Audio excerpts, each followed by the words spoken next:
Nous allons ici effectuer une division euclidienne.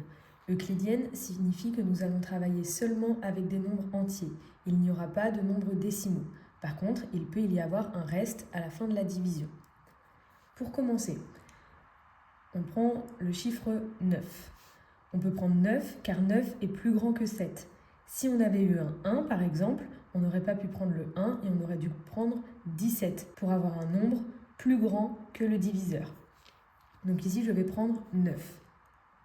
Je cherche combien de fois je peux mettre 7 dans 9. Je peux mettre une fois 7. Je note donc 1 au quotient et je retire 7. J'effectue la soustraction, il reste 2. J'abaisse le 7 qui est aux dizaines et je recommence. Je cherche combien de fois il y a 7 dans 27. Donc je cherche le multiple qui est le plus proche de 27 dans la table de 7. Je sais que 7 fois 3 égale 21, donc il y a 3 fois 7 dans 27. 4, c'est trop grand puisque 4 fois 7 égale 28. Je note 3 au quotient et je retire 21.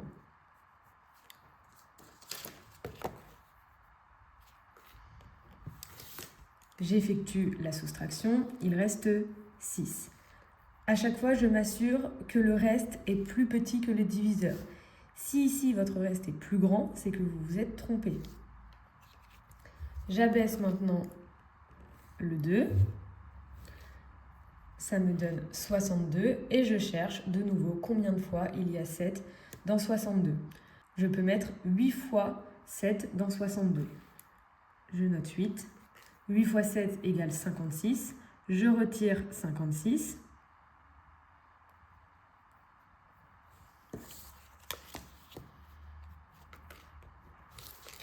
J'effectue la soustraction. 62 moins 56 égale 6.